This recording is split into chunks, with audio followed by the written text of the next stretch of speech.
Jed, sino-sino ba ang inaasahang magkokontra SONA mamaya sa sesyon ng Senado?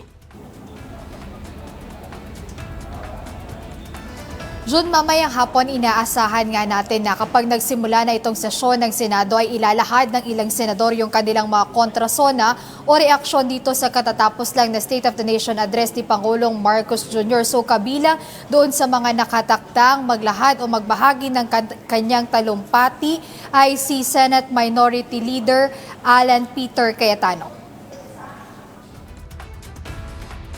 Tapos ang ikalimang SONA ni Pangulong Ferdinand Marcos Jr. nakatakdang ilahad ni Senate Minority Leader Alan Peter Cayetano ang kanyang kontra-SONA. Ang kontra-SONA ay isang tradisyon sa Senado kung saan binibigyan ng pagkakataon ang minority senators na magbigay ng reaksyon at tumugon sa mga pahayag ng Pangulo tungkol sa kasalukuyang estado ng bansa. Nauna nang sinabi ni Senator Cayetano sa kanyang Facebook Live bago pa man ang SONA na nananawagan siya sa kanyang followers sa social media na ibahagi ang mga paksang nais nilang talakayin sa kanyang kontra-SONA. Ngunit bago pa man ang pagbibigay ng talumpati o ulat sa bayan ni Pangulong Marcos Jr. kahapon, binanggit na ni Senator Cayetano ang ilang isyu na dapat masagot. Isa na rito ang tinawag niyang undeclared martial law. Kung hindi man, we're nearing that, 'di ba? Kung vlogger ka, nakakampi, wala naman cyber libel, wala namang warrant ka agad. Pagkakalabang ka, nandyan na kaagad. Di ba? You also ask your editors, your owners of the networks, yung pressures kung meron o wala. Kayo makakasagot niyan.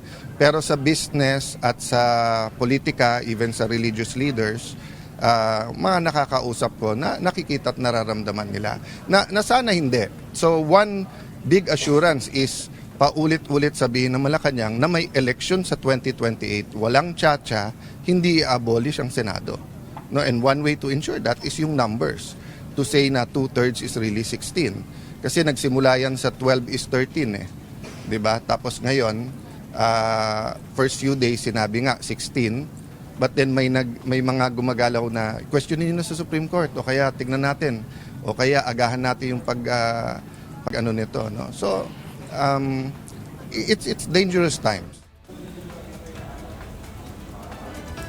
June, ngayong araw wala ngang nakaschedule na impeachment trial ni Vice President Sara Duterte dahil nauna nang ipinaliwanag ni Presiding Officer Senator Judge Francis Cheese Escudero na kaya ipinagpaliban muna nila yung paglilitis ay para bigyang daan itong sesyon ng Senado at para mailahad ng mga senador, particular na ng minority senators, yung kanilang kontra-SONA o kung ano yung mga naging reaksyon nila dito sa talumpati ng Pangulo. Bukod nga kay Senator Cayetano, aabangan natin sa sesyon mamaya kung may iba pang senador na tatayo para maglahad ng kanilang manifestation o kaya naman ay magtalumpati o kaya magbigay lamang ng maiksing reaksyon kaugnay sa katatapos nga lang na SONA ni Pangulong Marcos Jr. And muna update mula rito sa Senado, balik sa inyo, Jude.